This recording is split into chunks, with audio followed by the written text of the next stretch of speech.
when we bring to bear the complementary skill sets and kind of that three-legged stool of user experience design that is balanced on legs of content strategy, design, and information architecture to focus on what these experiences are about, the content that best supports them, that best teaches our users or supports their emotional or educational needs when they're trying to accomplish something, what that content needs to look like, how we organize it. Because I think when you take away one of those legs, the experience falls down. It falls down for certainly the team that is trying to try to bring it to life. It falls down for the client, and it definitely falls down for our audiences, because when we create without thinking what we need to communicate, where it's coming from, who's going to be creating those assets, how are we going to maintain them over time, those experiences become at best unsustainable and at worst meaningless or uncommunicative.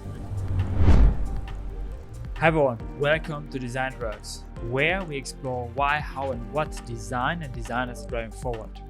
The mission is to interview the most forward-thinking designers and innovative creators on the planet to inspire and help you to reach your full creative potential and also make a positive impact in the world.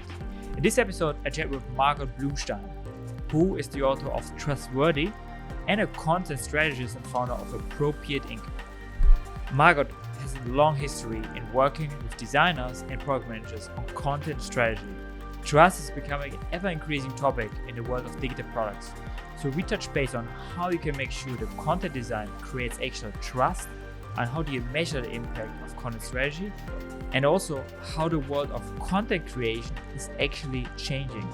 As designers working any kind of digital experience that leads to conversion, sales, and for example an e-commerce setup, that becomes very important how you actually integrate that content, because it's a vehicle for that conversion very often. On the other side, if you don't work with actual content integration in digital experiences, it's still very important, because in the end, content is what's going to be the vehicle for the actual presentation, communication of your product design. So I hope you enjoyed the episode. All right, I'm here with Margot Bloomstein. Thank you so much for taking the time. Thank you so much. I'm thrilled to be joining you. So we're going to talk about content strategy today.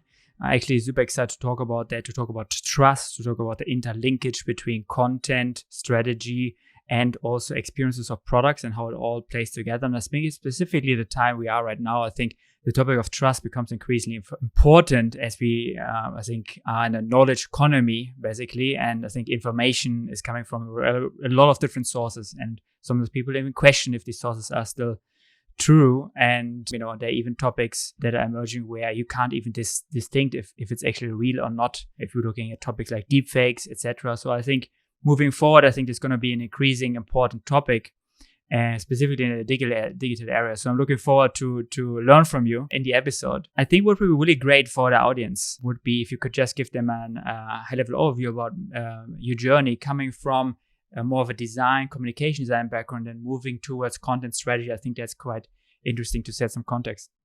Sure. Well, as you said, my background is in design. I have a BFA in communication design. So while I'm not the person doing the design work on most projects nowadays, I do think that background gives me a good opportunity and good vocabulary and maybe set of expectations to bring into conversations where I am partnering with designers and mentoring designers and empathizing with designers on our teams. I've been working in content strategy for a little bit more than 20 years now, and my career has offered me opportunities to work on large teams at large consultancies like Sapient, and in small and mid-sized agencies where I was tasked with building up the content strategy team and practices in kind of the early 2000s, when it was still more of a blossoming, burgeoning industry and field. And then over the past decade or so, as I've been out on my own leading Appropriate Inc., my focus has been more on how content strategy has continued to grow as a complement, as kind of maybe more the strategic and theoretical complement to content marketing. And as well as content design and UX writing have continued to grow and expand as related fields. My focus has really been on brand driven content strategy and how organizations can clarify their communication goals, develop a hierarchy of communication goals through their message architecture, and then use that understanding to inform their content types, their content model, editorial style and tone, all of those types of issues. And then over the past several years, my focus within content and design has really been on issues around trust, how we use content, how through the designed experience, we can renew the trust of our audiences, empower our users, maybe even teach them to better trust their own instincts, their ability to make good decisions, and to look at then what role organizations and brands and businesses play in forging that sense of trust and building it back up. Because that's what I think is most important for certainly for designers to focus on right now. I think that is the most important work that we can be doing. And I also think that that's the biggest role, the biggest responsibility, maybe also the biggest opportunity for businesses right now is to look at how we can better empower our audiences, how we can teach them to better trust themselves, renew trust in the world and organizations around them, because I think that's how we best move our society forward. Yeah, totally makes sense. And thanks for that overview. I think, we have a lot of people in the audience who are working as designers. And so they may wonder, okay, what is the relationship between design, user experience design, product design, for example, and sort of the everyday design topics and content strategy? And I think there's quite a big overlap.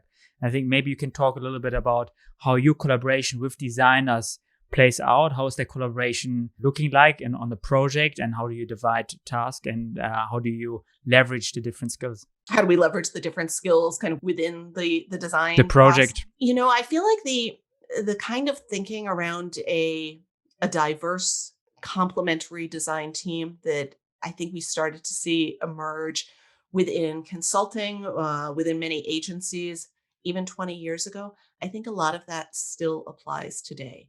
I think our projects run best. We best serve our clients and we best serve their users, their audiences when we bring to bear the complementary skill sets and kind of that three-legged stool of user experience design that is balanced on legs of content strategy, design, and information architecture to focus on what these experiences are about, the content that best supports them, that best teaches our users or supports their emotional or educational needs when they're trying to accomplish something, what that content needs to look like, how we organize it. Because I think when you take away one of those legs, the experience falls down. It falls down for certainly the team that is trying to try to bring it to life. It falls down for the client, and it definitely falls down for our audiences because when we create without thinking what we need to communicate, where it's coming from, who's going to be creating those assets, how are we going to maintain them over time, those experiences become at best unsustainable and at worst meaningless or uncommunicative when we forget to think about how this whole experience needs to work best for our users, how we best meet their needs through user research and considering how they're going to access information, then these experiences become unusable. And then again, we're kind of left feeling like, well, what was the point?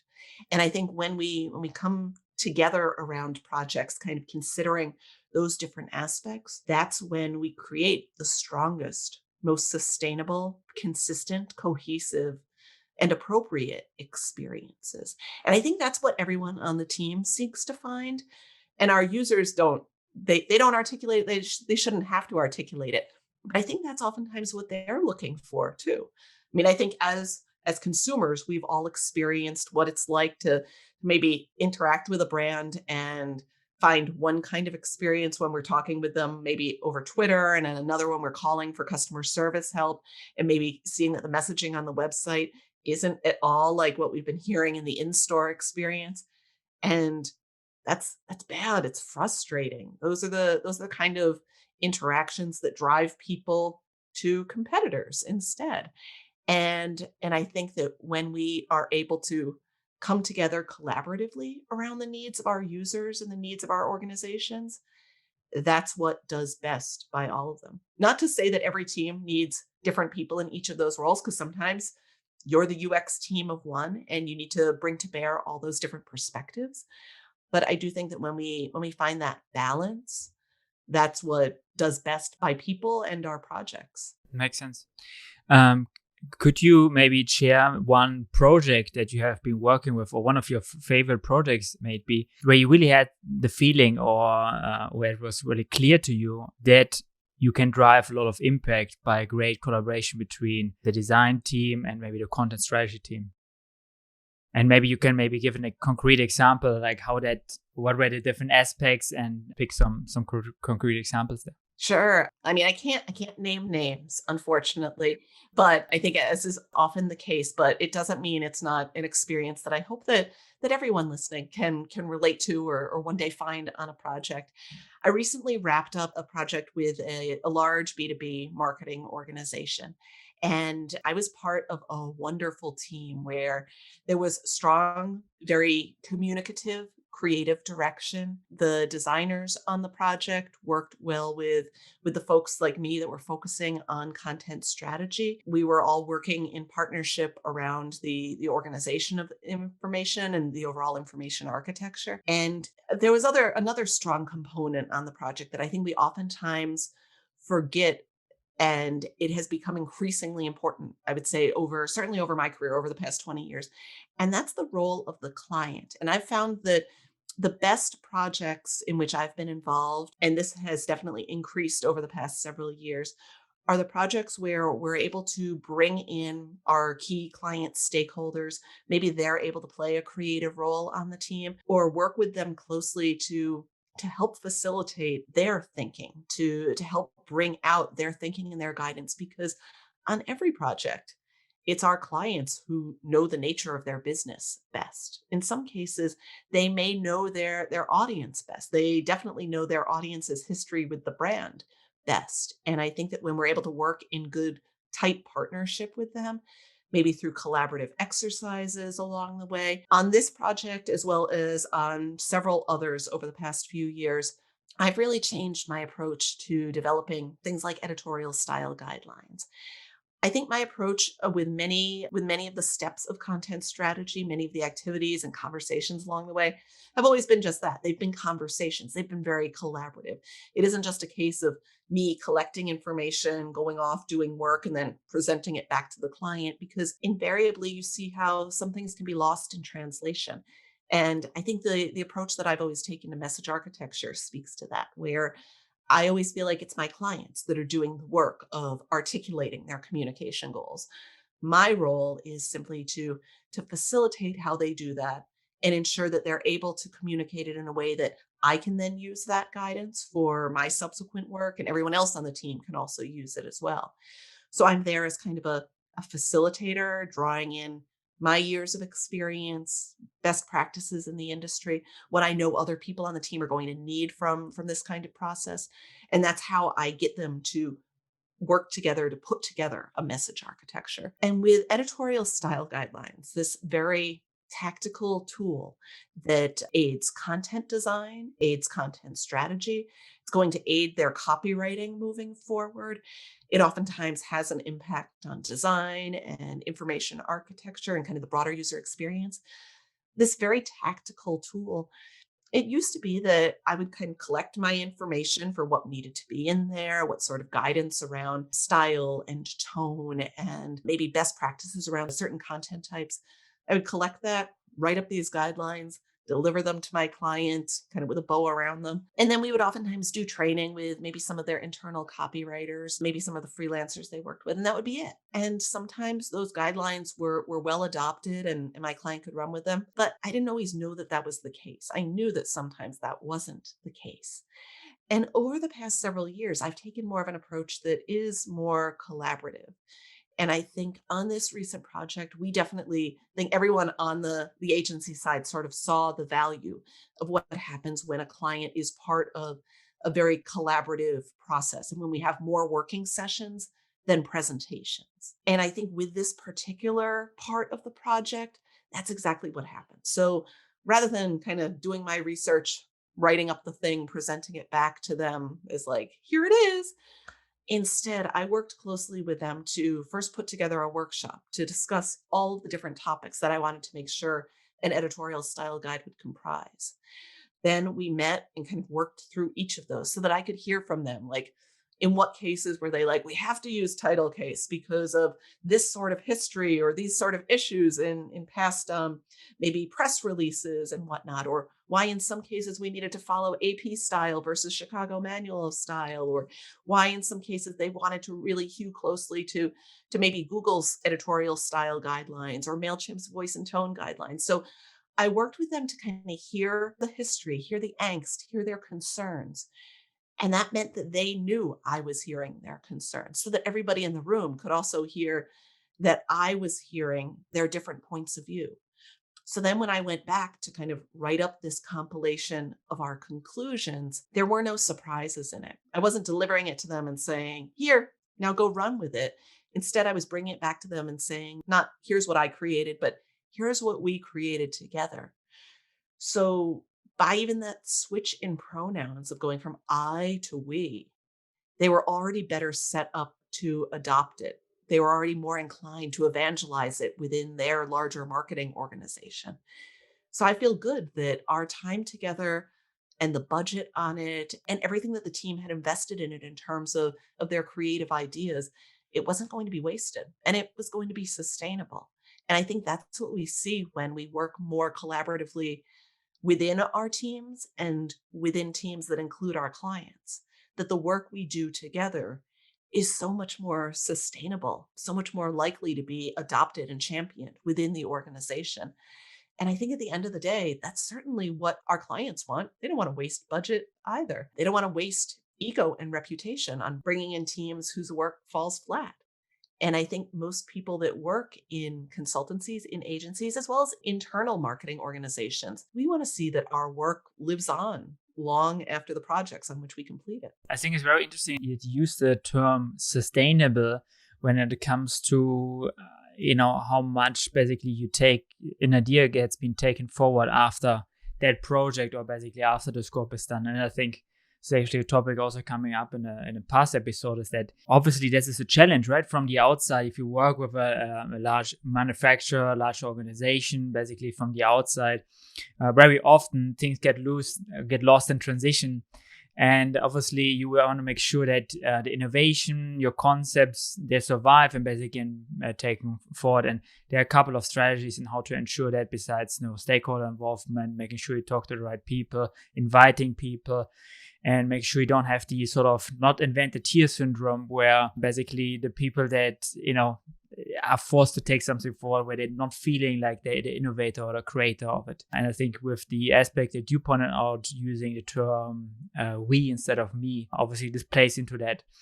And I really like that you pointed out that it's actually more sustainable as well, because actually there should be that interest even from the partner side basically to push that. So I think very interesting. Talking about the relationship between user experience and content design. So there's one project that comes into my mind where I had the chance to work on a project that was sort of in the intersection, but I worked from the user experience, user interface design basically with content strategy, content management, content design in a certain degree. But obviously from the content strategy side, there was a way bigger overview in terms of like what's the overall content map, basically, what are the different types of content we have, what's the idea behind it, what is the different strategy.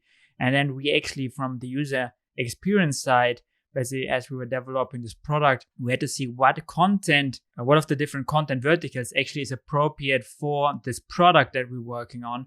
And basically, so it was really a dialogue between content and design, if you want to say so, or content strategy or content management and product design, because not every type of content would fit into the product, right? So we could try to force a podcast into it, or we can try to force a video content into it.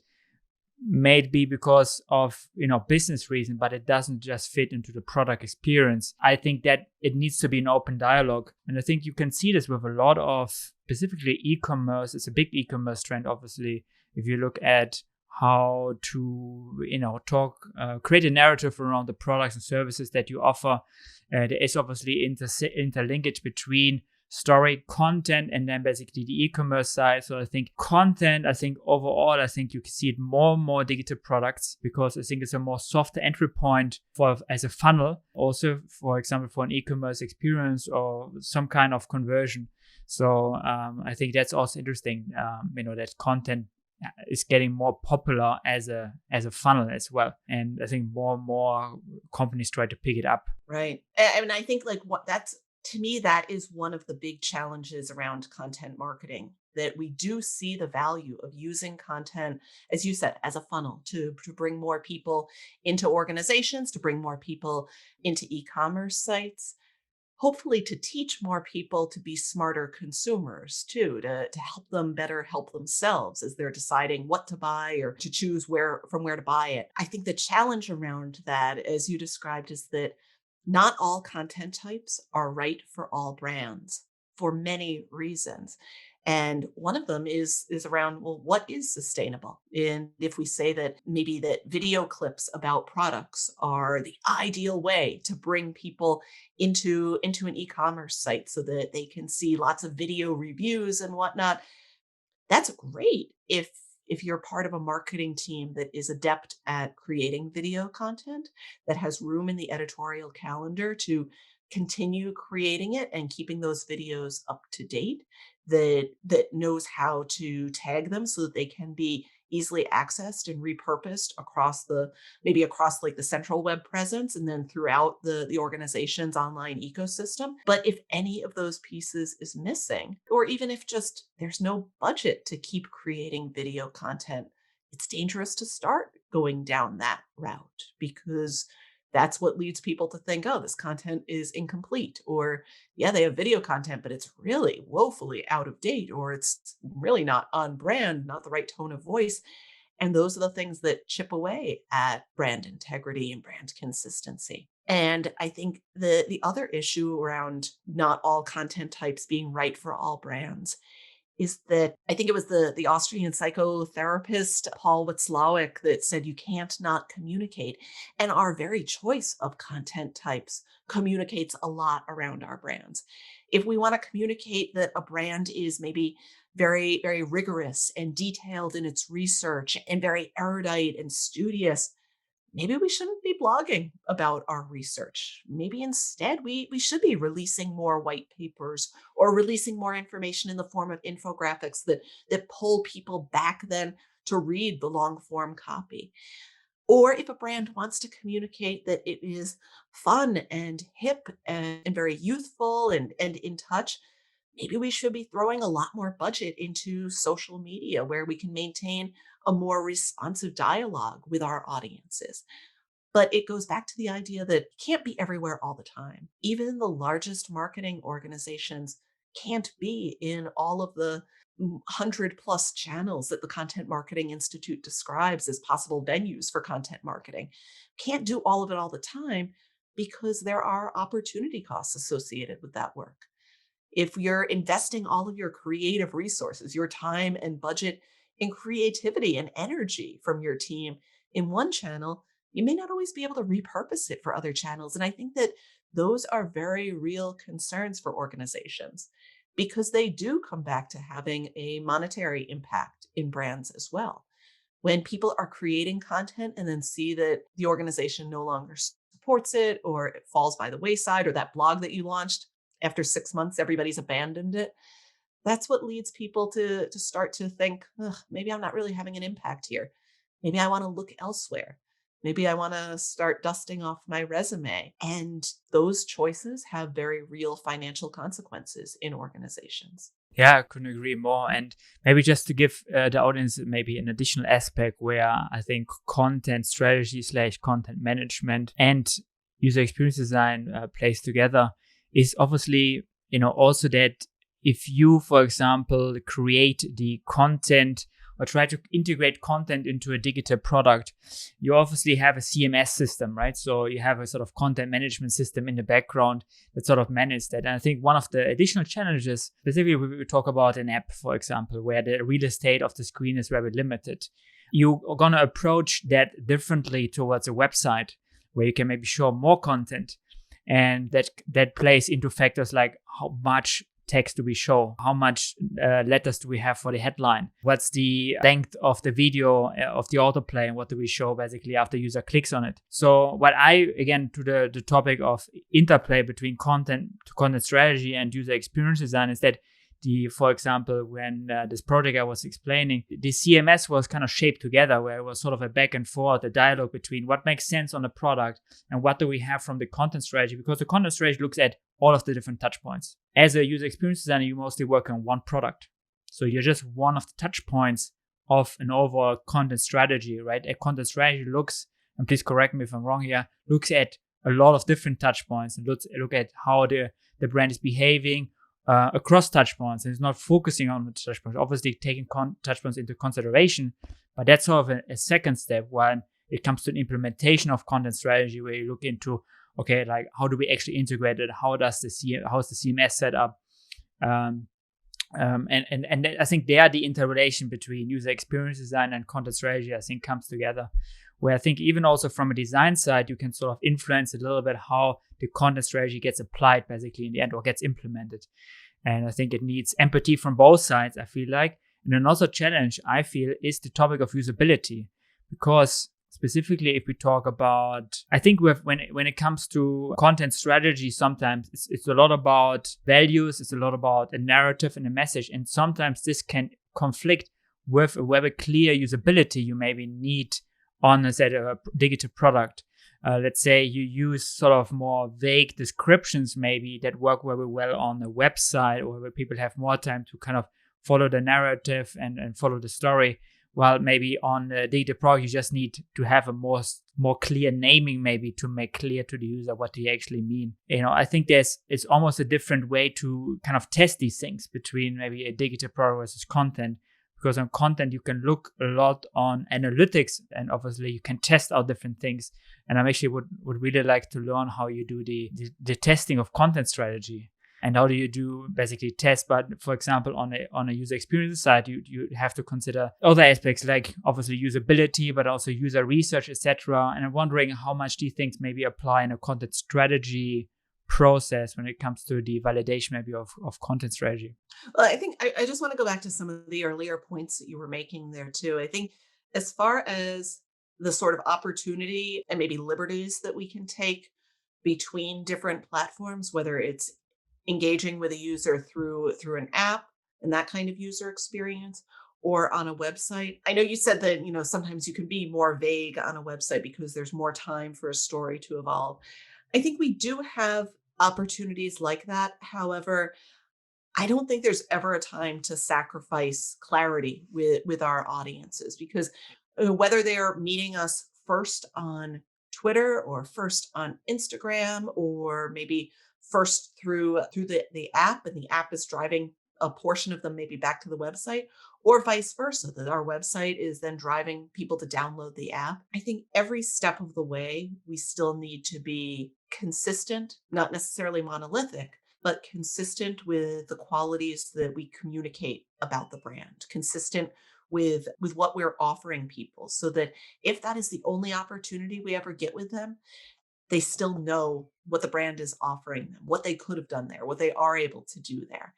And I think that the best experiences that are truly multi-channel or omni-channel experiences that allow and support users to move across them are consistent and cohesive. So we're able to build a story that evolves as they move among those different platforms.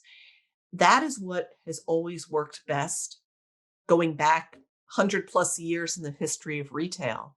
That is what has always worked best for retailers that move that have the opportunity to engage customers among a print catalog, then moving into an in-store experience, maybe with customer service on the phone.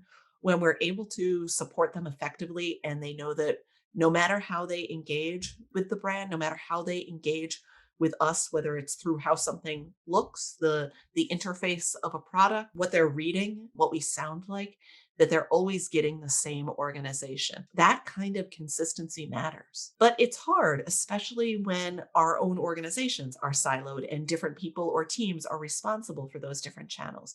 But to your point, that's why I think it makes the most sense when you are able to say, here's our organizational content strategy. Now, here's how we're going to pull different levers and emphasize maybe different points in it within those different channels or across those different platforms, because necessarily we will need to kind of maybe focus on certain different points there. But I think when we're able to let it all kind of go back up to an overriding message architecture, that's when our organizations and the people in those different silos have the best sense that they know kind of the vision and they know what to do moving forward. They also know how to reach out to each other to apply the knowledge that is evolving within the organization to not cannibalize each other's efforts or each different team's efforts, but to create something that comprehensively is better for the organization and better for our audiences. Yeah, totally agree. And I think totally agreeing also to the topic that you were saying. Yeah, obviously, there needs to be a lot of consistency. And I think really good brands are really good at that. I think what I just wanted to point out as well is that, it's challenging on the different touch points because sometimes the requirements can be different between different touch points, right? And I think that's why it's important to also have good, not just good, courageous organizational leadership that's able to say, here are our goals, here's our organizational vision, so that there is more freedom and comfort and vulnerability with those different platforms than saying, well, here's how we maybe need to differ. What do we need to discuss if those differences are big or if our goals are slightly different? How can they still complement each other? And that type of courage can be tough to find in some organizations, in some C-suites. It can be tough to demand that type of courage and vision from the CMO, from the chief product officer, from the chief creative officer. But I think that's also what designers and marketers and copywriters and content strategists and product owners, those are the things to which we need to hold organizational leadership accountable. That's what they owe the people on their teams, because that kind of cohesion and consistency is what we owe our users as well. When we talk about content, obviously content is changing a lot. If you look at modern day, social media platforms, obviously there are certain new contents coming all the time. You have, products like Clubhouse, for example, that are pushing audio. So I think the content is changing a lot, and many people focus these days. Many companies focus on content creators.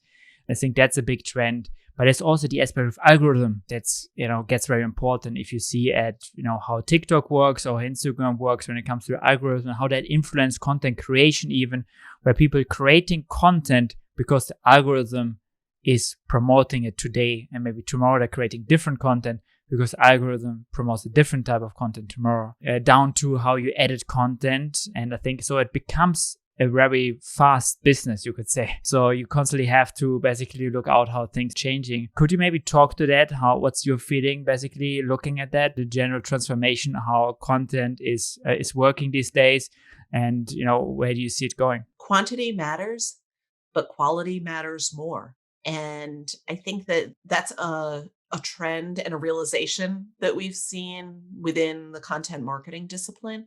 I think some of the earlier thinking in content marketing was to create a lot, get a lot out there, be writing a lot, be blogging a lot, be constantly publishing.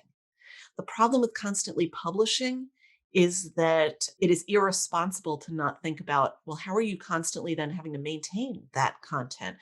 If you're publishing on social media, how are you maintaining the conversation around that content when people are engaging with it? How are you accountable to your audience? And we know that social media isn't free. It's a different kind of expensive that still demands your time and attention and care. And to abdicate that responsibility causes your brand to lose value, to lose relevance. And certainly nobody wants that. Nobody in the business of content creation wants their brand to become irrelevant. But that's why I feel that the thinking in content marketing, I'm happy to say, has evolved, that it isn't just about creating a lot, getting a lot out there, But also, if you're going to be the person in the arena who's engaging with the audience, whose face is marred by kind of the dust and blood and sweat of our industry, the virtual dust and blood and sweat, that you're accountable to the quality of your work as well. And by that, I mean, if you're creating content, ensure that it is appropriate to the needs of your brand. That goes back to your communication goals and your message architecture. If you don't know what you're trying to communicate, stop. Because if you don't know what you're trying to communicate, how are you going to know if it's any good or simply just published? Like, yay, the site went live, the blog post went live, but is it good? Does it ladder back to your communication goals? Does it ladder back to your editorial calendar? And if it doesn't, we need to ask, well, why are we going down those paths? Why are we wasting people's creative energy and time and budget if we're just simply trying to create more for TikTok or Clubhouse or any other platform? But I think when we are able to look and say that our content is appropriate for our communication goals, it's appropriate for the platforms on which we're creating it, it's appropriate for the needs of our audiences on those different platforms, then and only then can we say, okay, let's make more of it. Mhm. Yeah, absolutely. And so, how do you then validate content? So, let's say we would have a team here that listens to the podcast that has created a content strategy where they think that's going to be an amazing content strategy. They have spend a lot of time strategizing it, creating it, designing it. Now they want to test it if it's correct, and maybe they even have. I mean, potentially, I think you tell me, but I think the best way would have been to already have tested it if they have now come up with it. But like, so how do they validate if the strategy holds true? How would you? Sure. I mean, I think they can definitely test along the way, test kind of incrementally to see like are they using language and jargon that mirrors the kind of language that their audience would be using, maybe even in searching for it. That's something that they can get at by looking at their own search analytics. They can also test, are they using the right tone? Are they going to the right level of detail to support their users' needs? Are they even publishing enough?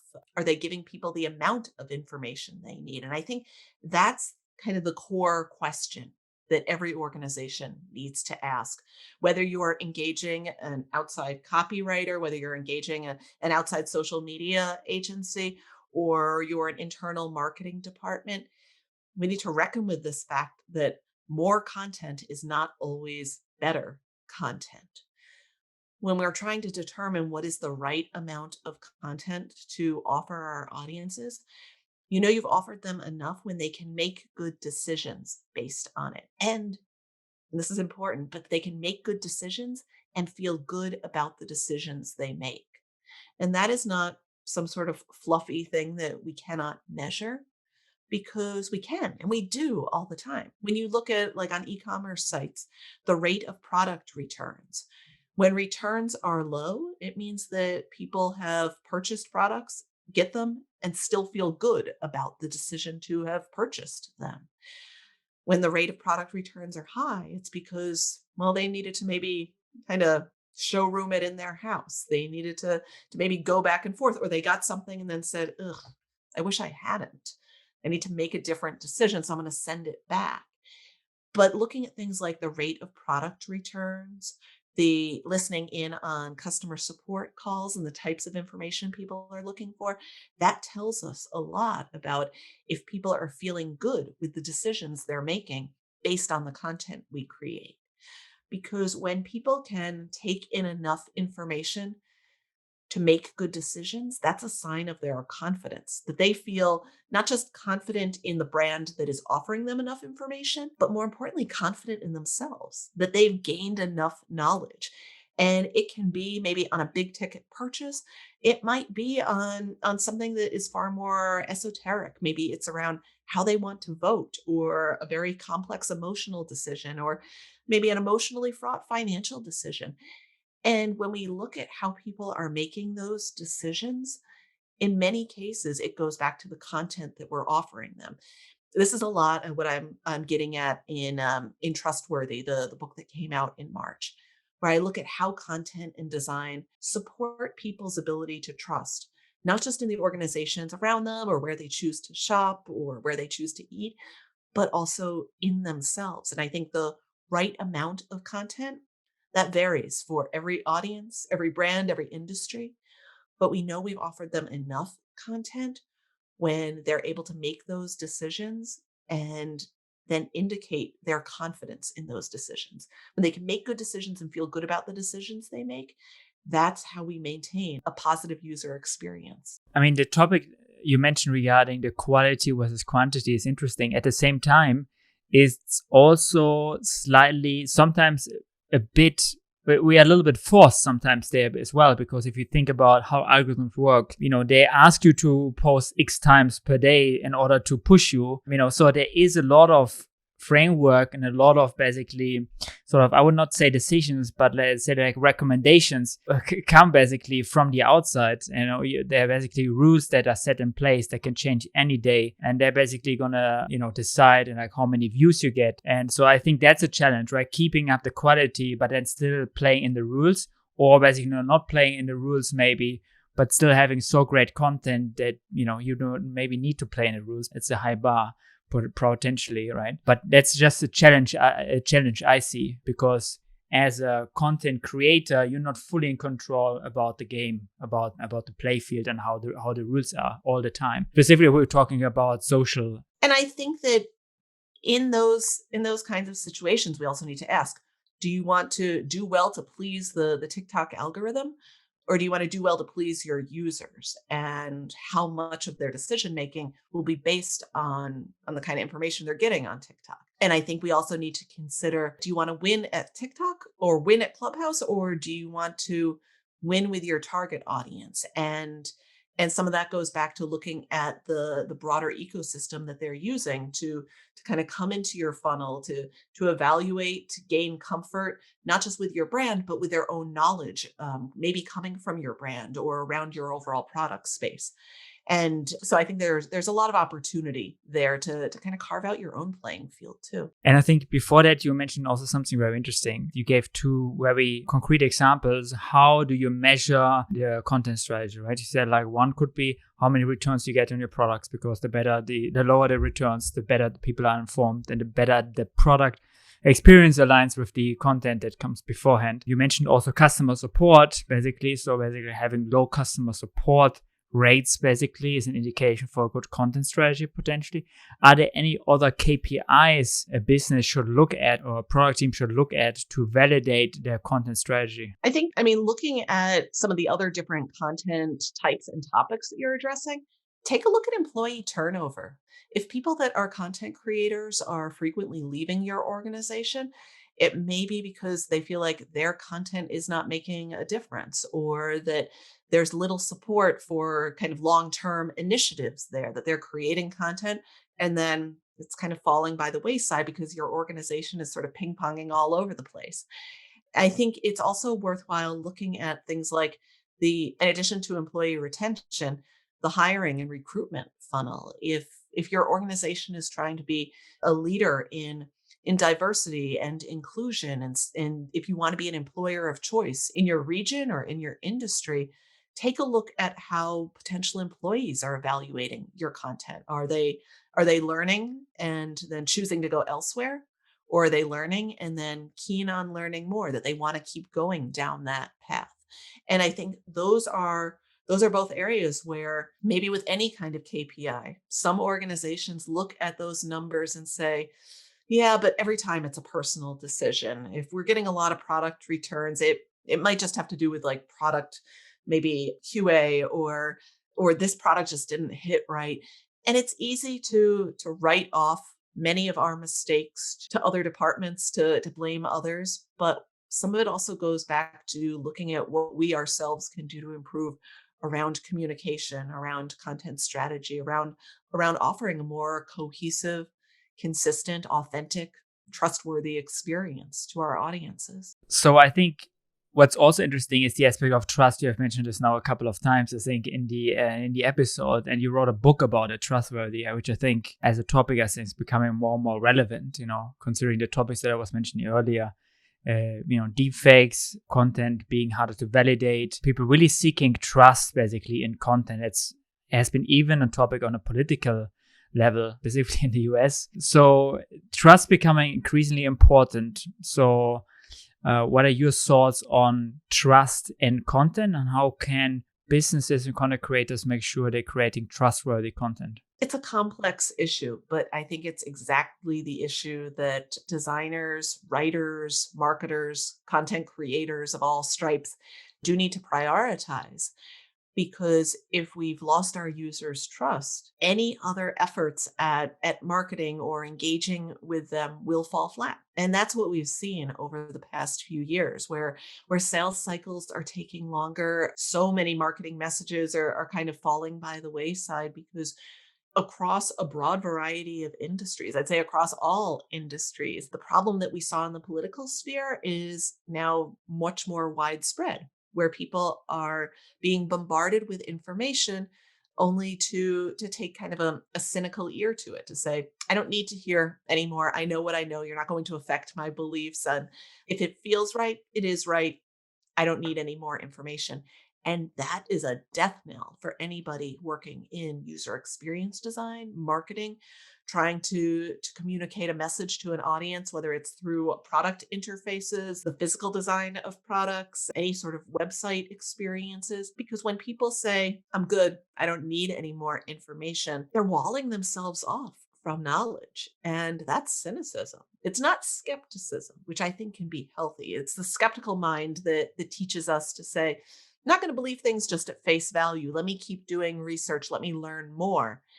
And it's our job to make sure that there are good sources of information, high quality sources of information that people can tell are good quality available to our audiences so that they can continue to self educate regardless of our industries. And the organizations that are aware of that, that see the need to empower their audiences, those are the organizations that gain trust. Those are the organizations that gain mind share and attention from new consumers. And it's new consumers, new voters, readers, people, again, regardless of the industry. And the way that we can best earn their trust, it's kind of it's a three-pillar framework. And this is a lot of what I talk about in Trustworthy. As I was interviewing different organizations that have been able to navigate this era of heightening cynicism and look at how they can effectively smash cynicism, I was looking to see, well, what are the common things that they can all offer? What are the traits and practices that they have in common in their content strategy efforts across their design teams that